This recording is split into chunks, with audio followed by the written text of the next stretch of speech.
우리 같이 기도하시겠습니다. 은혜와 사랑이 충만하신 거룩하신 아버지 하나님, 감사합니다.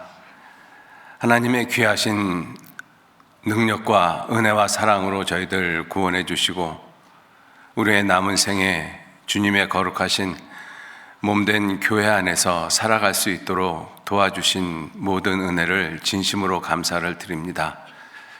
주님께서 우리에게 베풀어 주신 그 은혜와 사랑이 얼마나 큰 것인지 저희들 하루하루 지나가는 삶 속에서 더 깊이 깨달아 알 수 있도록 지혜를 허락해 주시고, 또 깨달아진 그 은혜만큼 정직한 모습으로 보답하는 귀한 삶이 되도록 우리 모두 이끌어 주시고 인도해 주옵소서.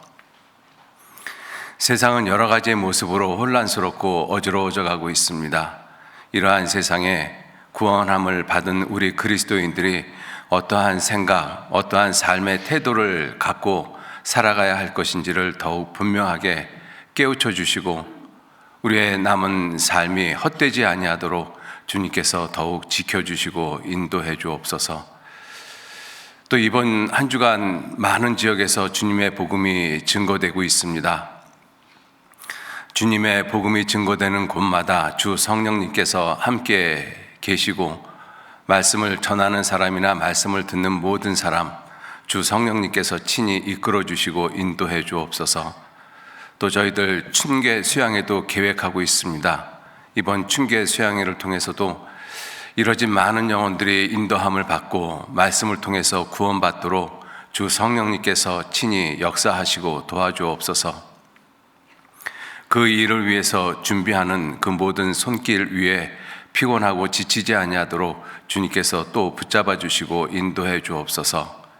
이 시간 온전히 주 성령님께만 의지하고 부탁합니다. 마치는 시간까지 함께 하시고 도와주옵소서. 감사드리면서 예수님 이름으로 기도 올렸습니다. 아멘.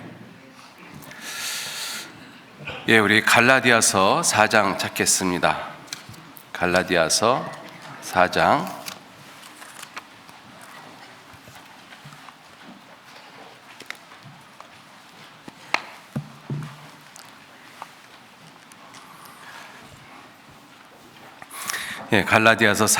8절 9절 말씀, 8절 9절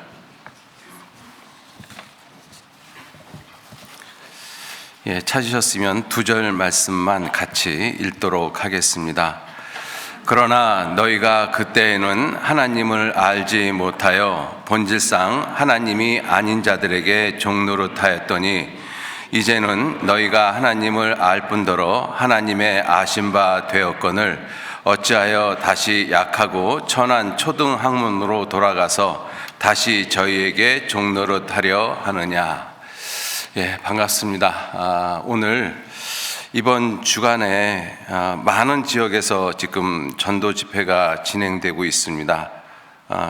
여러분들께서 기도해 주십사 부탁을 드리기 위해서 좀 집회가 이루어지는 그 교구 지역을 좀 말씀을 드리도록 하겠습니다. 먼저 봉천교구 김재선 목사님께서 인도하고 계시고요. 그 다음에 이 시간에 남대문 직장인 집회 송종원 목사님께서 인도하고 계십니다. 그리고 동작교구는 강대철 목사님, 그리고 송정교구 김건우 목사님, 그리고 비산교구와 청년연합집회 신현식 목사님, 그리고 오늘서부터 농인 선교 선교부 집회가 있습니다. 조영팔 목사님께서 인도하십니다. 특별히 좀 기도해 주시기 부탁을 드리겠습니다. 또 신영철 목사님께서는 서울 동대문, 오세일 목사님께서는 서울 강서, 유상성 목사님께서는 광양 서부, 이렇게 이 많은 곳에서 집회가 진행되고 있습니다. 위에서 기도해 주시기를 부탁드리겠습니다. 오늘 이 갈라디아서 4장 9절 말씀, 이제는 너희가 하나님을 알 뿐더러 하나님의 아신 바 되었거늘, 이 말씀을 주제로 해서 하나님을 모르는 사람들, 그리고 하나님을 안다라고 하는 사람들, 그리고 하나님의 아신 바 된 사람들, 이 세 종류의 사람들을 성경 말씀을 통해서 살펴보면서 과연 나는 어떤 사람들 속에 포함이 될까 하는 것을 좀 생각을 해보시고, 마지막 때를 살아가는 우리들이 과연 하나님의 말씀 앞에서 어떠한 삶을 사는 것이 옳은 것인지 여러분들 스스로 좀 생각을 깊이 하시는 그러한 시간들이 되시면 좋겠습니다. 세월이 참 빠르잖아요. 특히 올해는 꽃이 피었다라고 했는데 자고 나니까 벌써 꽃이 다 져버렸습니다. 굉장히 빨리 졌어요. 올해는 개화 시기도 빠르고 그러나 지는 시기도 굉장히 빠릅니다. 그만큼 세월이 빨리 지나간다는 것을 우리에게 교훈적으로 보여주고 있다라고 생각을 하는데요. 그러한 시간을 살아가는 우리 그리스도인들이 과연 어떠한 모습으로 세상을 살아가야 할 것인가? 과연 내가 하나님을 안다라고 하고 또 성경을 안다라고 하고 그리스도 십자가를 안다라고 하는 그러한 내 삶이 과연 어떠한 모습인가 하는 것을 좀 생각을 해 보셨으면 좋겠습니다. 이 9절 말씀에 이제는 너희가 하나님을 알 뿐더러 하나님의 아신 바 되었다. 이 안다라고 표현을 하지 않습니까? 안다라고 했었을 때 내가 정확히 아는 것도 안다라고 표현을 하고 내가 모르는 것도 안다라고 표현하는 경우들도 종종 있습니다. 또 사람과의 관계에 있어서 안다라고 했었을 때 내가 그 사람을, 상대방은 나를 모르는데 나는 그 사람을 안다라고 표현도 하고 있거든요. 그리고 상대방하고 나하고 아주 친밀한 관계 속에서 아는 것도 안다라고 표현을 하고 있습니다. 우리는 하나님을 안다라고 하고 있는데 과연 어떠한 모습으로 내가 하나님을 알고 있는가? 또 하나님의 아신 바 되었다라고 하는데 하나님의 아신 바 되었다라는 것을 내가 어떻게 확증을 할 수 있겠는가? 이러한 것들을 좀 생각을 해보셨으면 좋겠습니다. 시편 34편 8절 말씀에 너희는 여호와의 선하심을 맛보아 알지어다 이렇게 말씀을 하셨거든요. 여호와의 선하심을 맛보아서 알라. 맛보아서 알라라는 그 뜻은 경험을 통해서 알라라고 말씀을 하시는 거지 않았습니까? 우리가 사과 맛을 본다라고 했었을 때 사과 맛을 내가 지식을 통해서, 책을 통해서 사과 맛은 이런 것이다 라는 지식을 통해서 아는 것이 아니라 맛 보아서 알듯이 하나님의 선하심, 하나님의 인자하심, 하나님의 사랑, 하나님의 은혜, 하나님의 공의, 이 모든 것도 내 삶 속에서 경험되어져서 알라라고 말씀을 하고 있습니다. 욥이 고난을 당하기 전에는 전의 모습하고 고난을 당하고 난 이후에 욥이 하나님께 대한 말씀이 전혀 달라졌다라는 것을 우리는 욥기 42장 3절 말씀을 통해서 압니다. 욥이 말하기를 고난 당하기 전에는 내가 하나님에 대해서 귀로 듣기만 하였었는데 이제는 그 모든 고난이 끝나고 난 다음에 하나님의 사랑, 하나님의 능력, 하나님의 은혜, 하나님의 공의가 어떠한 것인지 이제는 눈으로 봅니다. 이렇게 말씀을 하고 있거든요. 그래서 우리가 하나님을 안다라고 했었을 때 단지 지식적으로, 피상적으로 그렇게 아는 것이 아니라 내 삶 가운데서 경험되어진 하나님. 그래서 이 성경 말씀에도 이제는 너희가 하나님을 알 뿐더러 하나님의 아신 바 되었다라고 말씀을 하고 있습니다. 자, 이러한 본문을 통해서 먼저 우리가 좀 생각을 해볼 것이 하나님을 모르는 사람들, 하나님을 모르는 사람들은 과연 어떠한 모습일까? 성경에서 하나님을 모르는 사람들을 이렇게 표현을 하고 있습니다. 한마디로 죄인으로 표현하고 있고 지옥 갈 사람으로 표현하고 있습니다. 그러한 모습을 좀 더 구체적으로 표현한 것이 이 장님이다. 눈이 있어도 보지 못하고 귀가 있어도 듣지 못하고 혀가 있어도 말하지 못하는 그러한 모습, 다리가 있어도 걷지 못하는 그러한 모습이다라고 말씀을 하고 있습니다. 하나님을 알지 못하는 그러한 모습을 가리키고 있죠. 그러한 모습을 영혼이 죽은 자라고 말씀을 하고 있습니다. 범죄하는 그 영혼이 죽으리라. 그래서 예수님께서도 죽은 자들로 저희 죽은 자들을 장사하게 하고 너는 가서 하나님의 나라를 전파하라, 이렇게 말씀을 하셨습니다. 영혼이 죽은 자들, 그 영혼이 죽은 자들은 하나님을 알지 못하죠. 그래서 어리석은 자는 그 마음에 이르기를 하나님이 없다, 이렇게 말을 한다라고 성경은 말씀을 하고 있습니다. 자, 그러한 그 하나님을 알지 못하는 사람들을 성경에서는 좀 더 구체적으로 어떻게 말씀을 하고 있으신가 하면 시편 49편 20절 말씀에 종기에 처하나 깨닫지 못하는 사람은 멸망하는 짐승 같도다. 사람이 존귀한데 내가 얼마만큼 존귀한지 알지 못하면 멸망하는 짐승과 같다라고 말씀을 하십니다. 우리 사람은 동물하고 달라서 하나님의 형상대로 지음받은 영혼이 있고, 그 하나님의 형상대로 지음받은 그 영혼이 존귀한 이유는 하나님이 존귀하시기 때문에 그렇습니다. 존귀하신 하나님이 존귀하신 목적을 가지고 우리 사람을 만들었습니다.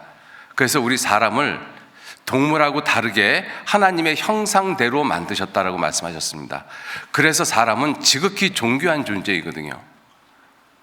그런데 그러한 사람이 내가 왜 존귀한지를 모르고 있으면 멸망하는 짐승하고 똑같은 모습으로, 아니 그보다도 못한 모습으로 삶을 살아간다라고 말씀을 하고 있습니다.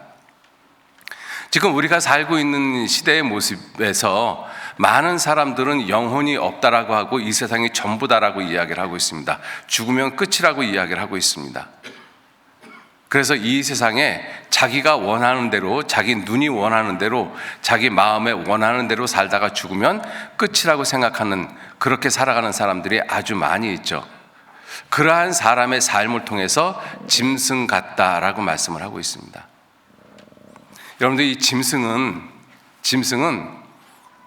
어떤 의미에서는 사람보다 훨씬 낫습니다. 무슨 말씀을 드리고자 하냐면, 여러분들, 짐승은 짐승끼리 소통이 잘 돼요. 그죠? 한국에 있는 진돗개하고 독일에 있는 세파트가 만났습니다. 통역사가 필요 있어요? 없어요. 글씨로 친해지거든요. 글씨로 싸우기도 하고. 그죠? 짐승은 짐승끼리 서로 소통이 잘 되거든요. 그리고 짐승은 사람의 말을 알아듣습니다. 그래서 사람이 훈련시키면 가라 그러면 가고 오라 그러면 오고, 우리 그러한 모습을 흔히 보고 있지 않습니까?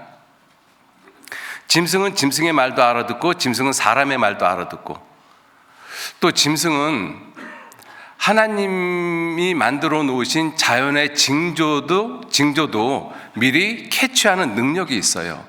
그래서 지진이 난다든가 이러면 짐승들이 이상 반응을 보이고 그러지 않습니까? 짐승은 하나님이 보내신 사자를 알아보는 능력도 있습니다. 자, 짐승은 그렇게 짐승의 말, 같은 짐승끼리의 말도 알아듣고, 사람의 말도 알아듣고, 하나님이 만드신 자연의 그러한 어떤 소리도 듣고 그러는데, 사람은 어떻느냐 하는 거예요. 사람은 놀랍게도 사람은 짐승의 말을 못 알아듣습니다. 그죠? 여러분도 짐승의 말 알아들으셔요? 사람은 짐승의 말을 알아듣지 못해요. 짐승은 사람의 말을 알아듣는데. 자, 그리고 사람은 사람의 말도 못 알아듣습니다. 내가 지금 미국 사람 만나면 서로 대화가 안 되잖아요. 그러니까 통역사가 필요하지 않습니까? 나라가 다르고 언어가 다르면 서로 못 알아들어요. 그런데 같은 민족, 같은 나라 사람끼리도 서로 못 알아듣습니다. 같은 나라 사람인데 남자의 말을 여자가 못 알아듣고 여자의 말을 남자가 못 알아들어요. 그래서 싸우거든요, 부부끼리. 그죠? 서로 알아들으면 왜 싸우겠어요? 근데 서로 하는 말이 서로 달라요. 동문서답을 하고 있거든요. 서로 못 알아듣습니다. 똑같이 한국말을 하는데. 참 놀랍지 않아요? 또 사람은 하나님이 만들어 놓으신 자연의 소리도 못 듣습니다. 뿐만 아니라 하나님이 보내신 사자도 못 알아보고 하나님의 말씀도 못 깨닫고 있어요. 우리가 그러한 관점에서 사람하고 짐승하고 비교해보면 사람이 짐승보다 나은 것이 뭐가 있어요? 사람은 알아듣는 것이 하나도 없습니다.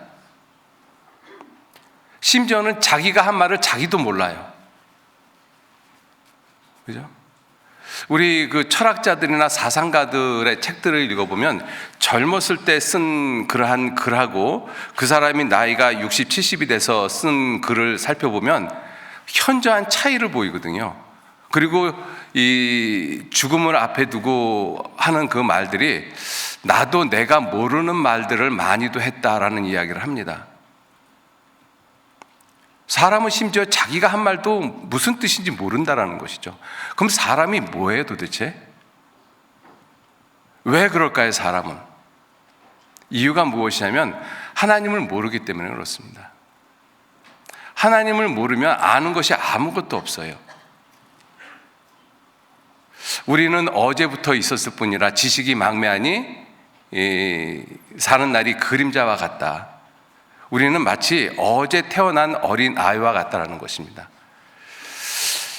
요즘 그 세간에 한참 이 뜨겁게 달구고 있는 것이 이 챗 GPT에 대한 그 뉴스들 아마 많이 보셨을 거라고 생각합니다.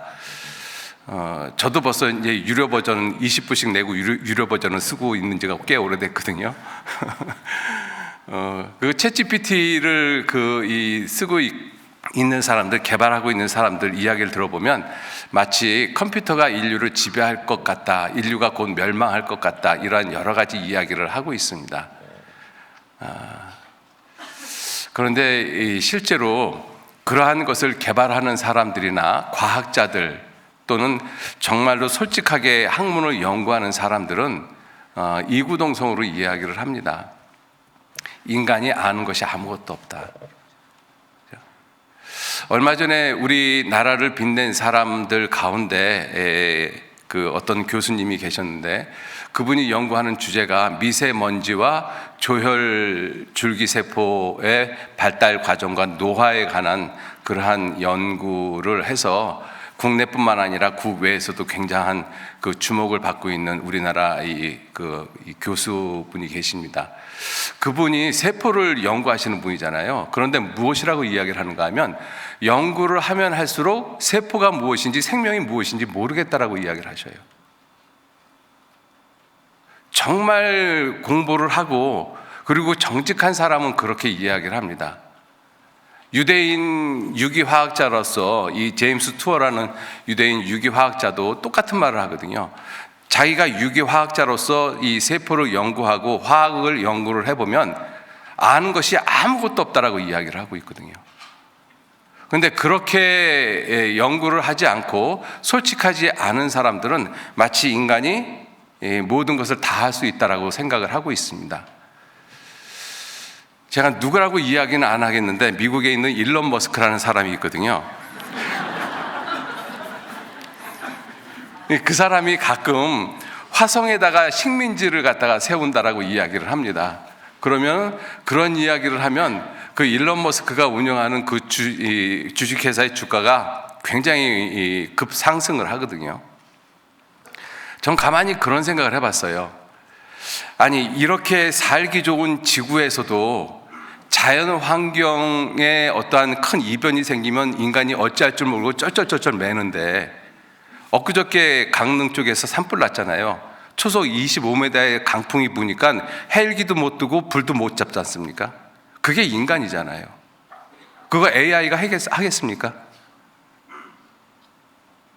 그러한 살기 좋은 환경에서도 그러한 자연적인 재해 속에서 꼼짝 못하는 것이 인간인데 화성은 인간이 살 수 없는 환경이거든요.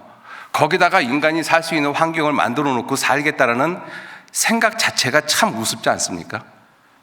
근데 그런 이야기를 하면 사람들이 거기다 투자를 해요.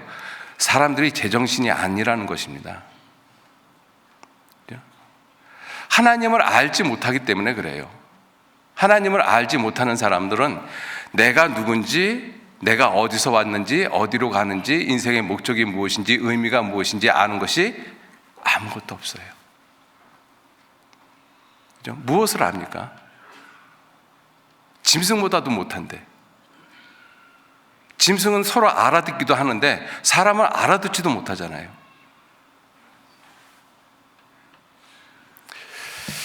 자, 그러한 모습이, 하나님을 알지 못하는 그러한 모습이 인간이 누구인지 조차도 알지 못하게끔 만들어 놓고 있다는 것이죠. 그래서 어리석은 자들은 이 세상이 전부 다 죽으면 끝이다, 천국과 지옥은 없다, 이렇게 쉽게 이야기를 하고 있습니다. 그게 구원받기 전 우리들의 모습이었고, 아직도 구원받지 못한 사람들의 생각이 그와 같다라는 것이지 않습니까? 자, 그러한 사람들이 있는 반면에 또 어떤 사람들이 있는가 하면 나는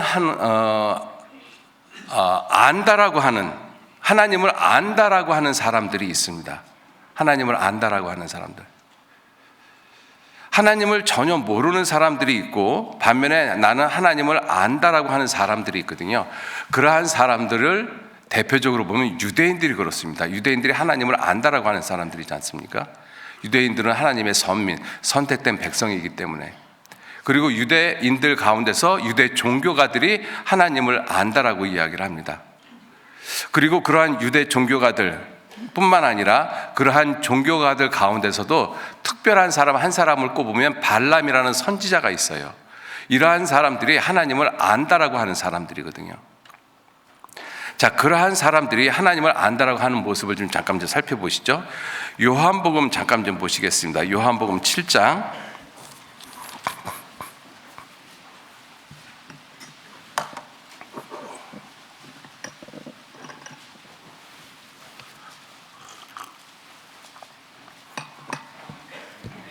요한복음 7장 25절 말씀부터 제가 읽겠습니다. 예루살렘 사람 중에서 혹이 말하되 이는 저희가 죽이고자 하는 그 사람이 아니냐. 보라, 드러나게 말하되, 예수님께서 드러나게 공공연하게 많은 사람 앞에 말하되, 저희가, 유대 종교가들이죠, 아무 말도 아니하노도다. 당국자들은 이 사람을, 이 예수님을 참으로 그리스도인 줄 알았는가? 그러나 우리는 이 사람, 예수님이 어디서 왔는지 아노라. 우리는 이 사람이 어디서 왔는지 아노라. 이 유대인들이 지금 예수님에 대해서 하는 말이거든요. 우리는 예수님을 안다. 예수님을 안다.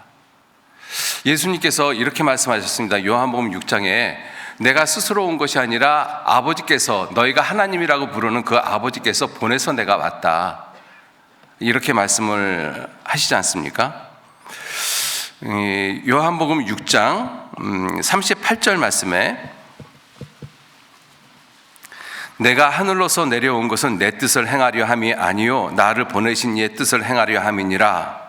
나를 보내신 이의 뜻은 내게 주신 자 중에 내가 하나도 잃어버리지 아니하고 마지막 날에 다시 살리는 이것이니라.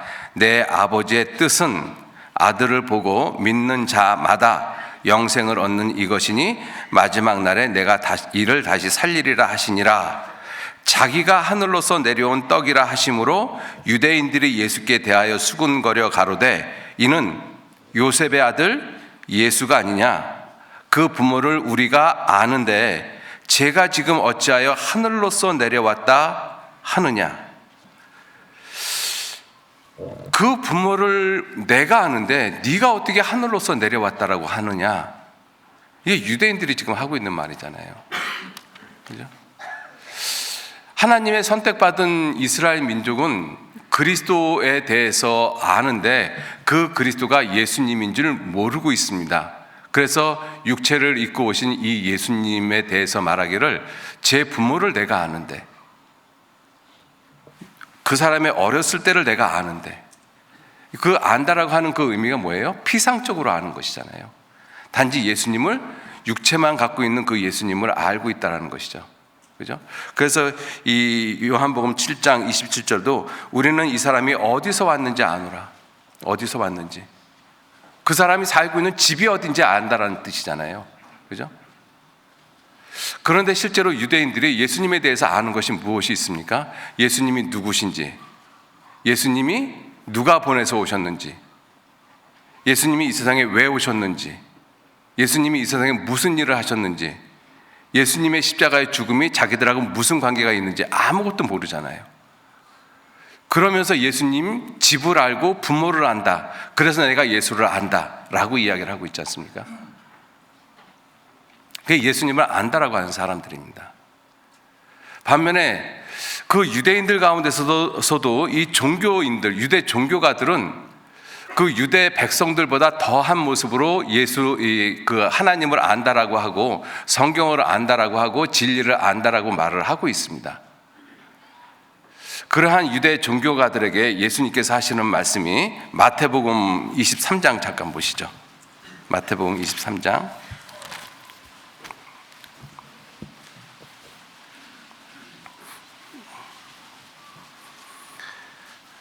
마태복음 23장 유대 종교가들에게 하시는 말씀입니다. 23장 3절. 그러므로 무엇이든지 저희가 누구냐면 서기관들과 바리새인들, 유대 종교가들을 가리키고 있습니다. 저희의 말하는 바는 행하고 지키되, 유대 종교인들이 말하는 것은 행하고 지키되 저희의 하는 행위는 본받지 말라. 왜? 저희는 말만 하고 행치 아니한다. 말만 하고, 말은 옳은 말을 하거든요. 그래서 그 옳은 말 하는 것은 행하고 지키는데 그들의 행위는 본받지 말라. 그들의 행위가 뭐예요? 말만 하고 행하진 않는 것. 그죠? 이게 대표적인 종교인들의 모습이거든요. 말은 좋은 말은 다 해요. 죄 짓지 말라, 착하게 살아라. 이 세상이 전부 다가 아니다. 죽으면 천국과 지옥이 있다. 하나님의 은혜로 구원을 받아야 된다. 옳은 말은 다 하거든요. 그런데 행위는 전혀 엉뚱한 행위를 하고 있지 않습니까? 그래서 주님께서 이 말씀하시기를 저들의 말하는 것은 행하고 지키되 그들의 행위는 본받지 말라. 행위는. 종교인들의 특징이 무엇이냐면 종교인들의 특징은 모두가 겉을 깨끗하게 하고 겉을 아름답게 하고 겉을 옳게 보이는 것이 종교인들의 행위입니다. 그래서 예수님께서 하시는 말씀이 한 장 넘겨서 26절 말씀해 보시면 26절 같이 읽겠습니다. 소경된 바리새인아 너는 먼저 안을 깨끗이 하라. 그리하면 겉도 깨끗하리라. 소경된 바리새인아, 종교인들에게 하시는 말씀이잖아요. 너희는 먼저 안을 깨끗이 하라. 그리하면 겉도 깨끗하리라.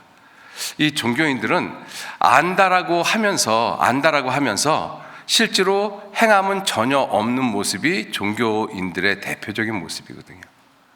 그래서 예수님께서는 너는 먼저 안을 깨끗이 하라. 그리하면 겉도 깨끗하리라. 먼저 구원부터 받아라. 영혼 구원부터 받아라. 그리하면 내 생각과 내 삶이 변화가 될 것이다. 성경은 이렇게 말씀을 하고 있습니다. 디도서 1장 16절 말씀에도 저희가 하나님을 시인하나 행위로는 부인하는 자요. 종교인들의 대표적인 모습이죠. 저희가 하나님은 시인하는데, 입으로는 하나님을 시인하는데 행위로는 하나님을 부인하는 삶을 살고 있는 것이 종교인들의 대표적인 모습인 것입니다. 왜? 그들에게 생명이 없고 그들은 진실로 하나님을 알지 못하고 진리를 알지 못하고 예수 그리스도를 알지 못하고 구원을 받지 못했기 때문에 그래요. 자, 그러한 종교인들 가운데서 이 대표적인 종교인들 한 사람을 꼽으라고 하면 발람 선지자를 꼽을 수가 있습니다. 발람. 이 민수기 22장 잠깐 보시죠. 민수기 22장.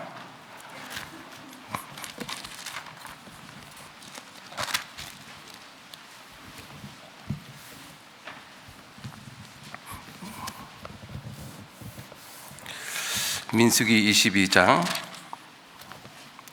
이 발람 선지자가 이 모압 왕 발락이 이스라엘을 저주하라고 부탁을 했습니다. 그런데 많은 재물을 주고 그 이스라엘을 저주하라고 하니까 발람 선지자의 마음이 재물에 움직였던 거예요.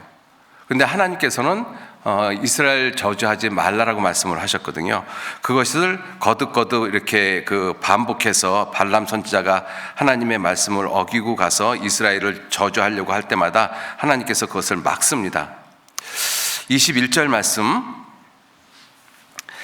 발람이 아침에 일어나서 자기 나귀의 안장을 지우고 모압 귀족들과 함께 행하니 그가 행함을 인하여 하나님의 진노하심으로 여호와의 사자가 여기 라이온이 아니고 메신저입니다. 하나님 천사란 뜻이죠.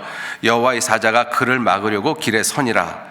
발람은 자기 나귀를 타고 그 두 종은 그와 함께 있더니 나귀가 여호와의 사자가 칼을 빼어 손에 들고 길에 선 것을 보고, 나귀가 여호와의 사자가 칼을 빼어 손에 들고 길에 선 것을 보았다라고 말씀을 하십니다. 그래서 이 길에서 떠나 밭으로 숨어 들어간 것이죠.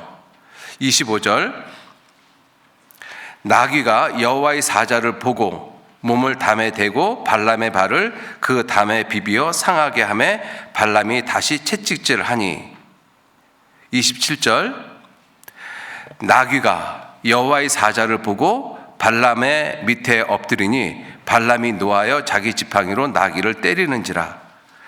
여호와께서 나귀 입을 여시니 발람이 그에게 이르되 내가 네게 무엇을 하였기에 나를 이같이 발람에게 이르되, 나귀가 지금 말을 하는 것입니다. 사람의 말을 발람에게 하는 말이, 내가 네게 무엇을 하였기에 나를 이같이 3번 때리느뇨. 발람이 나귀에게 말하되 네가 나를 거역하는 영혼이 내 손에 칼이 있었다면 곧 너를 죽였으리라.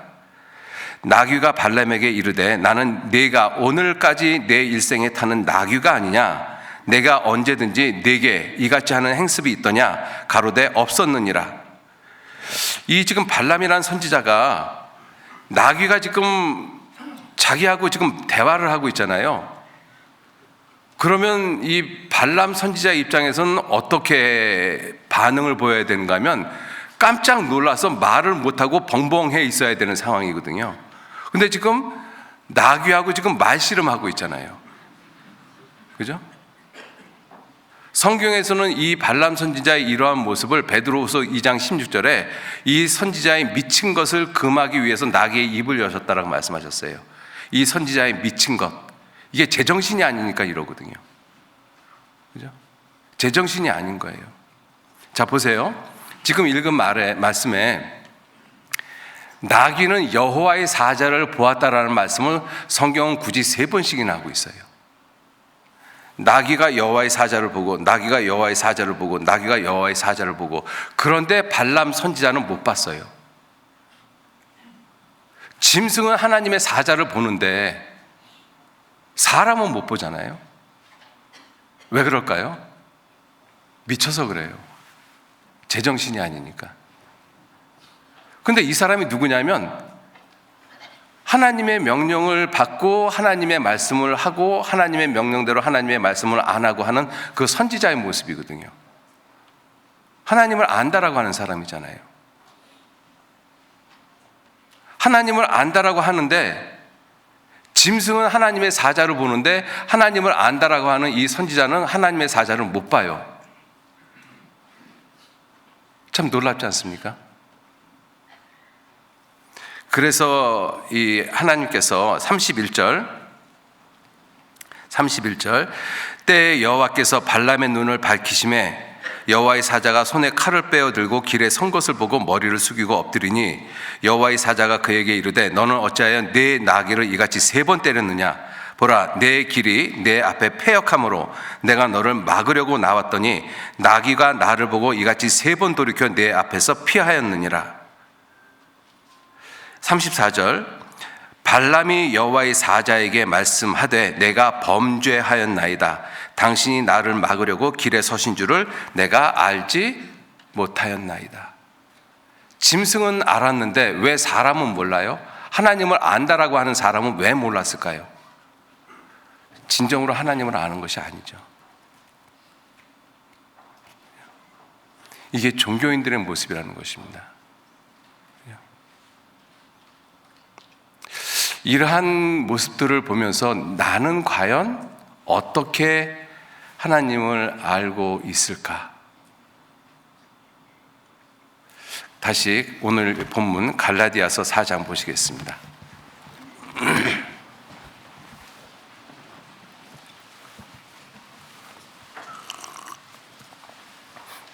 갈라디아서 4장 9절 말씀.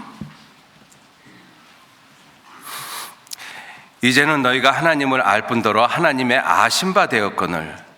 자, 이제 세 번째 사람, 하나님을 알 뿐더러 하나님의 아신 바 된 사람. 이 사람들이 누구십니까? 저와 여러분들, 구원받은 그리스도인들, 하나님의 자녀들.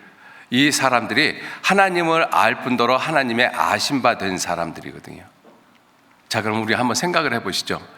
우리는 처음부터 하나님을 알고 태어난 것이 아니라 하나님을 모르고 태어난 사람들이에요. 하나님을 알지 못하고 하나님이 없다라고 생각했던 그러한 사람들이거든요.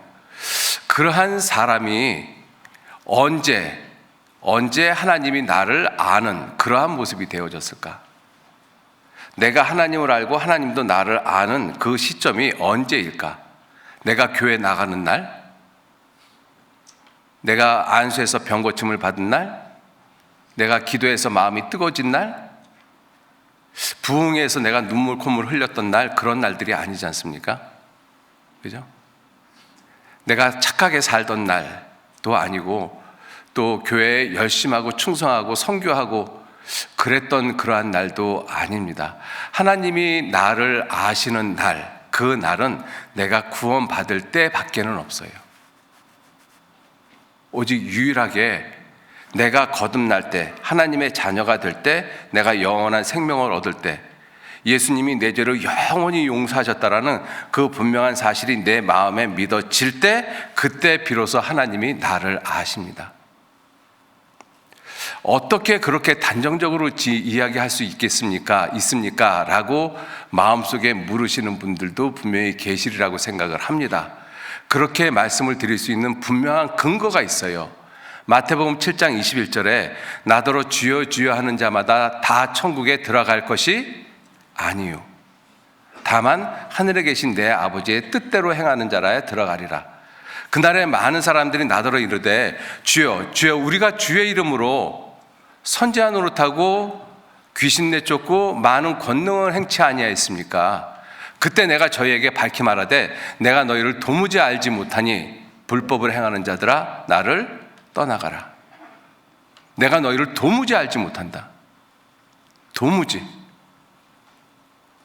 그 사람들 다 주님의 이름으로 선지자 노릇하고 주님의 이름으로 귀신 내쫓고 주님의 이름으로 많은 권능 행했습니다. 주님 도무지 모르겠다라고 말씀하셨거든요. 그러면 도대체 하나님이 나를 아는 때가 언제냐 하는 거예요. 그것이 아버지의 뜻대로 할 때. 그 아버지의 뜻이 뭐예요? 요한복음 6장 40절에 내 아버지의 뜻은 아들을 보고 믿는 자마다 영생을 얻는 것이다. 영생을 얻을 때 그때 내가 하나님의 자녀가 되는 것입니다. 그때 내가 구원받은 거거든요. 영원한 속죄가 내 마음에 믿어질 때. 그죠? 그것을 가리켜서 구원받았다, 죄사함 받았다, 또 영생 얻었다, 거듭났다, 하나님의 자녀가 됐다, 그리스도인이 되었다, 하나님의 성령이 그 안에 들어와 계신다 등등의 많은 말씀을 하고 있는 것입니다. 그때 내가 하나님을 알 뿐더러 하나님의 아신 바 되어진 거예요. 영원한 속죄가 깨달아질 때 외에는 하나님이 나를 아는 때가 없습니다. 많은 사람들이 종교인들도 하나님이 나를 안다라고 하고 나도 하나님을 안다라고 이야기를 해요. 어떤 의미에서는 그 말이 맞을 수도 있습니다. 어떻게 아는가 하면 아버지와 아들의 관계로 아는 것이 아니라 죄인과 심판자의 관계로 하나님이 알 수 있습니다. 종교적으로 아무리 착하고 아무리 깨끗하고 아무리 열심히 해도 구원받지 못하면 지옥 갈 수밖에 없는 죄인이고 그 죄인의 모습으로 하나님이 그 사람을 알고 있는 것이죠. 아버지와 아들의 관계로서 아는 것이 아닌 것입니다.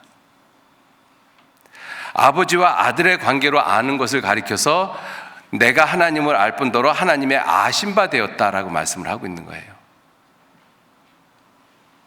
내가 하나님을 아버지로 알고 하나님은 나를 아들로 알고 그래서 내가 하나님을 아버지라고 부를 수 있는 그러한 놀라운 하나님의 자녀가 되는 권세, 그것은 내가 구원을 받을 때 영원한 속죄를 내가 깨달을 때 믿을 때 밖에는 존재하지 않습니다. 자, 그래서 우리가 구원받기 전에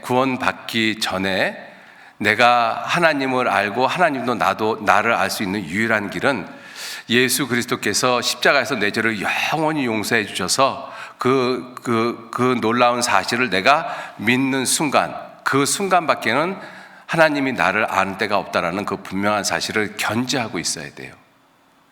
왜냐하면 우리가 살고 있는 이 시대에 많은 것들이 혼란스러운 시대가 우리가 살고 있는 시대입니다. 어떻게 혼란스럽는가 하면 경제는 점점 혼란의 미궁 속으로 빠져들어가고 있잖아요.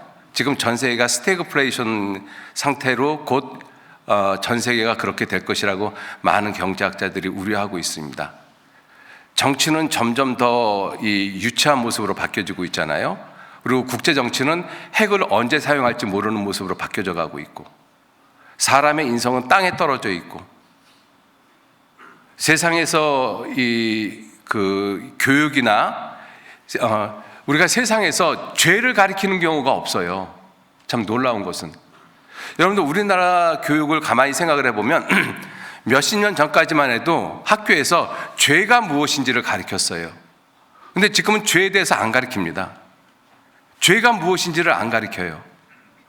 왜? 그럴 수밖에 없는 것이, 동성연애 하는 것을 학교에서 권장을 하고 있고 그것을 묵인하고 있잖아요. 분명한 죄인데 죄라고 못 가르치고 있잖아요. 그러니까 죄를 가르칠 수가 없어요, 사회 구조가 지금. 그래서 오직 세상은 재밌어야만 되는 것이고, 세상 전체가, 마귀가 이 세상을 온통 엎드려 틀어놓고 있거든요. 그런 상태에서 이 성경에 분명한 이 놀라운 진리들이 있습니다. 결코 흔들릴 수 없는, 예수님이 하나님이시고 예수님이 사람이시라는 그 분명한 사실. 근데 이러한 것들도 요즘 많은 목사님들이나 신학자들이 예수님은 단지 사람일 뿐이다라고 이야기를 하고 있잖아요. 구원받은 사람도 다시 지옥 갈 수 있다라고 가르치고 있습니다, 목사님들께서도. 그리고 구원을 얻는 것은 단지 믿음만 되는 것이 아니라 믿음 플러스 행위가 반드시 있어야 된다고 가르치고 또 있는 사람들도 있어요. 이렇게 마귀는 각계각층의 모습을 갖다가 정말 혼동스럽게 만들어 놓고 있거든요. 그러한 상황에서 우리 그리스도인들이 정신 차리지 못하면 나도 무엇인지 모르게끔 미혹되어질 수밖에 없습니다. 그러한 가운데서 특히 중요한 것은, 구원이라는 것은 죄인이 구원을 받는 것, 하나님을 모르는 사람이 하나님의 아심바 되는 그러한 구원을 받는 유일한 길은 믿음밖에 없다라는 것입니다. 거기에는 행위가 절대로 들어갈 수가 없어요. 그런데 지금 유튜브나 이런 것들을 통해서 이 목사님들 설교하는 내용을 보면 믿음만 갖고 되는 것은 아니다, 믿음에 플러스 행위가 필요하다라고 이야기하고 있는 사람들이 있어요. 어떤 종교단체는 그것을 아주 공공연하게 교리로 만들어 놓기도 하고요. 그래서 실제로 어떤 사람들을 이렇게 상담을 해보면, 예수님이 구원을 이루셨지만 그래도 우리도 열심히 앞으로 잘 살아야죠, 무엇을 해야죠, 율법을 지켜야죠, 그래야지만 구원받지 않습니까? 그래야지만 구원이 완성되는 거 아닙니까? 얼핏 이야기하는 거 보면 맞는 것 같아요. 그러나 영혼 구원 받는 것, 내가 천국에 들어가는 믿음을 얻는 것은 오직 믿음밖에는 없습니다. 여러분들 아브라함을 믿음의 조상이라고 말씀하고 있잖아요, 그죠? 창세기 15장 한번 보시죠. 창세기 15장.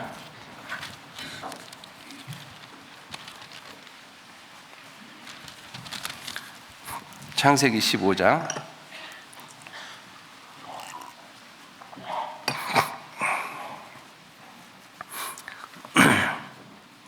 4절 말씀서부터 읽겠습니다.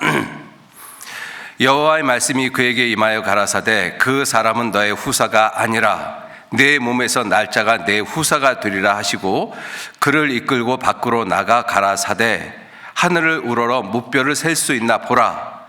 또 그에게 이르시되 내 자손이 이와 같으리라. 6절 같이 읽겠습니다.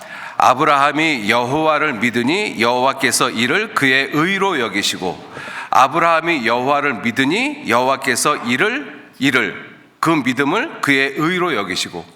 이때 아브라함이 하나님께 의인으로 인정된 순간이에요. 이때 아브라함이 하나님께 의인으로 인정된 순간입니다. 그 의인으로 인정된 순간에 이 말씀에 아브라함이 무엇을 행했느냐? 아니잖아요. 여호와를 믿으니 여호와께서 이를 그의 의로 여기셨다. 그러니까 아브라함을 의로 여기셨을 때 아브라함의 행위는 아무 상관이 없었어요. 오직 하나님의 말씀을 믿은 그 믿음을 의로 여기셨다라고 말씀하셨거든요. 자, 그래서 아브라함은 하나님이 인정하시는 의인이 됐습니다. 그리고 창세기 17장에 하나님께서 아브라함에게 할례를 행하라고 말씀을 하셨어요. 할례를 행하라. 갈라디아 5장 3절 말씀에 할례를 행하는 자는 율법 전체를 행할 의무를 가진 자라고 말씀하고 있거든요. 할례는 율법 전체를 행할 의무를 가졌다라고 말씀하고 있어요. 그럼 믿음으로 의롭게 된 아브라함에게 하나님이 창세기 17장에 할례를 행하라고 말씀하셨거든요. 17장 9절 말씀, 17장 9절, 하나님이 또 아브라함에게 이르시되 그런즉 너는 내 언약을 지키고 내 후손도 대대로 지키라. 너희 중 남자는 다 할례를 받으라. 이것이 나와 너희와 너희 후손에 지킬 내 언약이라. 24절, 아브라함이 그 양피를 벤 때에는 99세이었고. 그러면 아브라함이 할례를 행했기 때문에 의롭게 됐어요? 아니에요. 아브라함이 의롭게 된 것은 할례를 행하기 전 창세기 15장에 하나님을 믿으니 그 믿음을 의로 여기셨다라고 말씀을 하고 있거든요. 그러면 아브라함은 그 의롭게 된 사람이 할례를, 율법 전체를 지켜야 될 할례를 왜 받았느냐? 왜 받았느냐? 그거를 말씀하고 있는 것이 로마서 4장입니다. 로마서 4장 보시죠.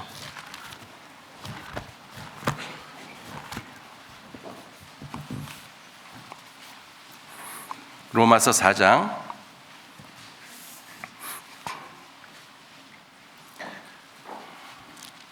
3절 말씀. 성경이 무엇을 말하느뇨? 아브라함이 하나님을 믿음에 이것이 저에게 의로 여기신 바 되었느니라. 일하는 자에게는 그 삭슬 은혜로 여기지 아니하고 빚으로 여기거니와 이를 아니할지라도 경건치 아니한 자, 즉 죄인이죠. 그러한 자를 의롭다 하시는 이 하나님이십니다. 그 하나님을 믿는 자에게는 그의 믿음을 의로 여기시나니 일한 것이 없이 하나님께 의로 여기심을 받는 사람의 행복에 대하여 다윗의 말한 바 그 불법을 사하심을 받고 그 죄를 가리우심을 받는 자는 복이 있고 주께서 그 죄를 인정치 아니하실 사람은 복이 있도다 함과 같으니라.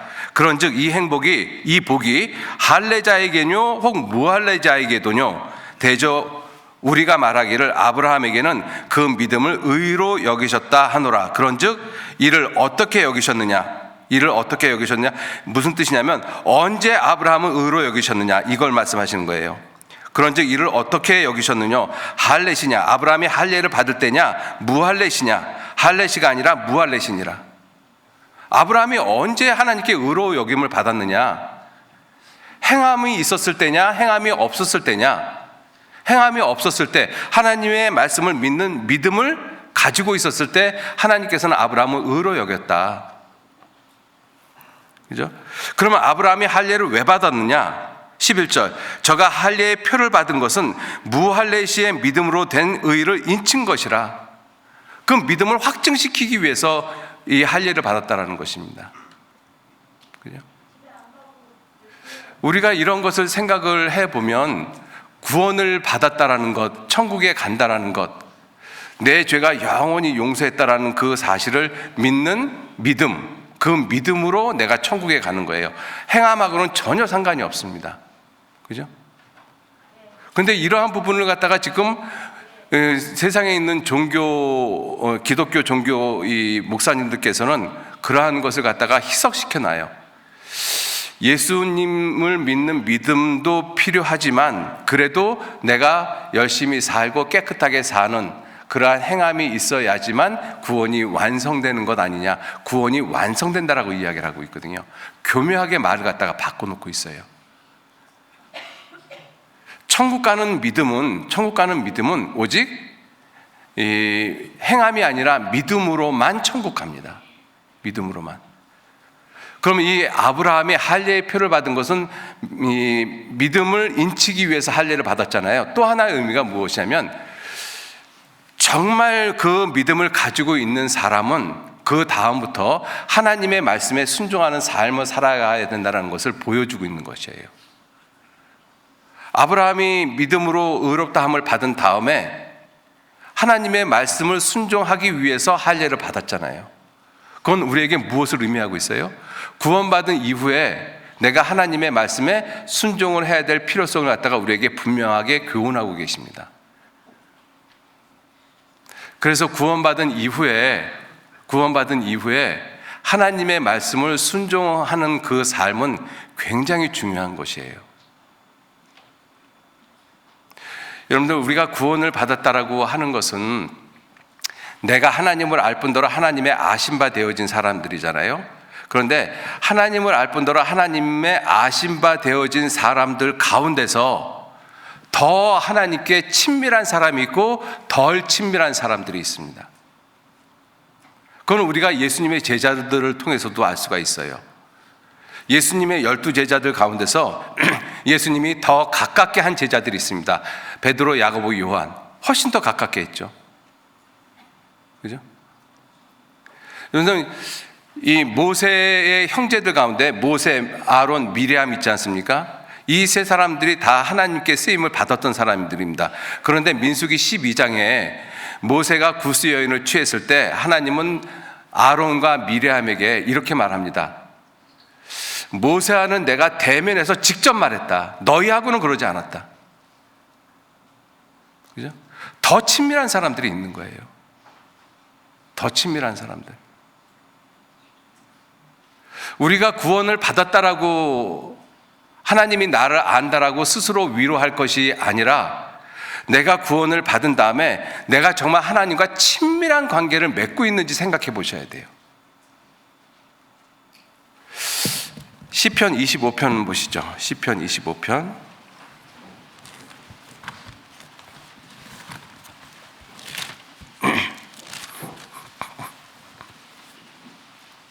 시편 25편 14절 말씀.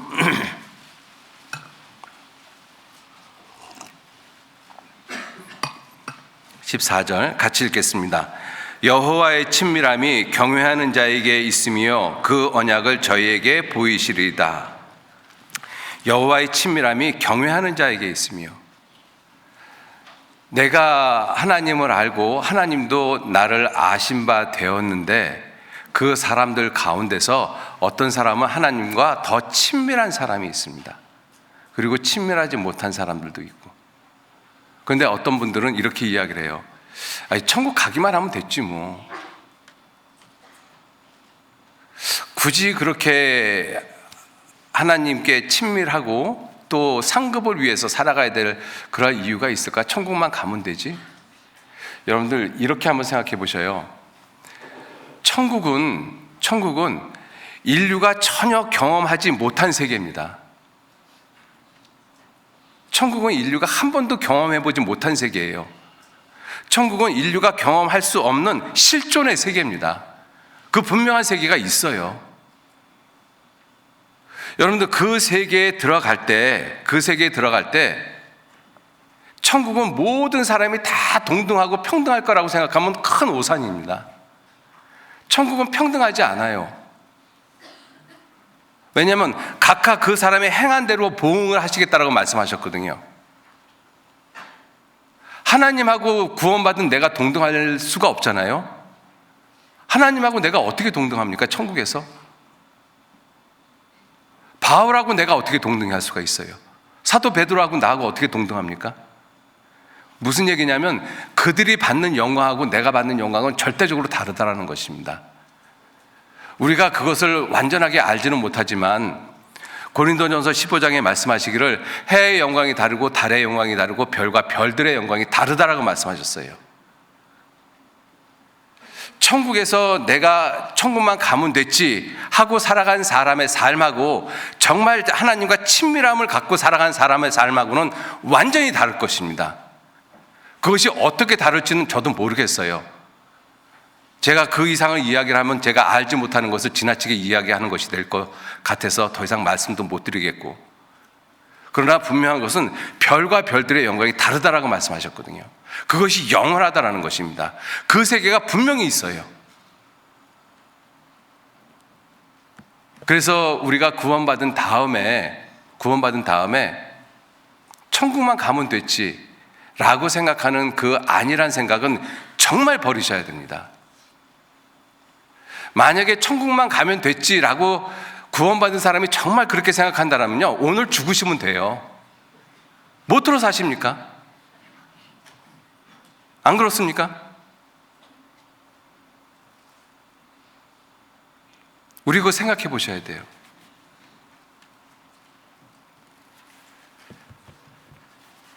구원받은 이후에 하나님과 친밀한 관계를 맺는 것은 정말로 중요합니다. 그죠? 우리가 구원을 받은 다음에 하나님과 친밀한 관계를 맺지 못하고 그냥 대충 세상 살아가는 사람들이 있어요. 특히 유대인들, 출애굽한 1세대, 출애굽한 2세대들이 그러한 모습으로 삶을 살았습니다. 시편 78편 잠깐 보시죠.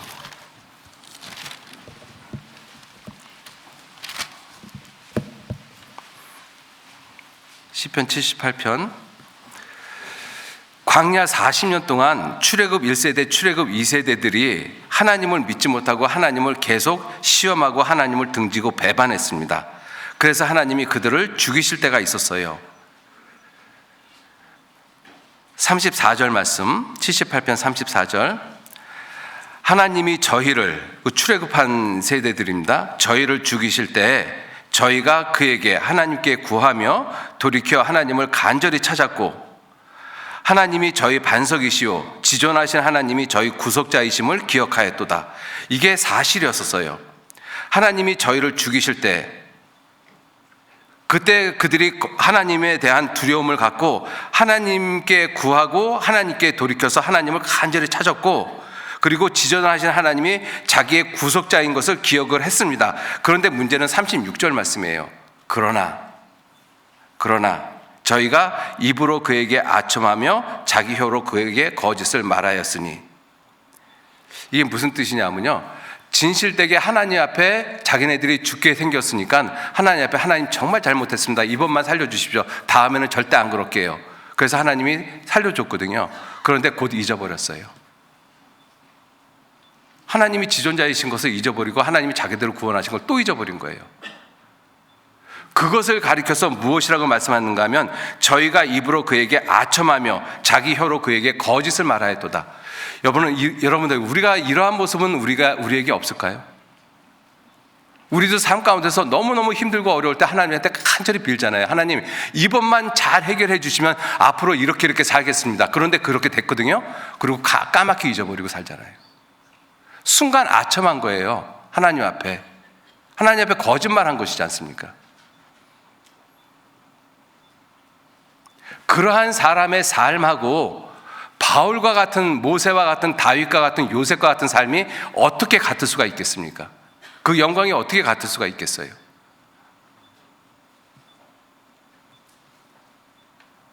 내가 지금 죽어도 천국 간다라는 그 생각, 그것을 가지고 자기의 게으르고 자기의 불순종하는 그러한 모습을 합리화시킬 생각하지 마셔야 돼요. 정말 마지막 때 우리가 죽기 살기로 살아야 됩니다. 하나님 앞에. 왜? 세상은 점점 어지러워져 가고 점점 혼란스러워져 가고 있잖아요. 어떻게 하루 동안에 무슨 일이 날지 정말 모르는 세상에 살고 있지 않습니까? 그런데 우리들이 사는 삶의 모습을 보면 너무나 안일해요. 그렇지 않습니까? 저도 그렇고 또 많은 그리스도인들도 그렇고.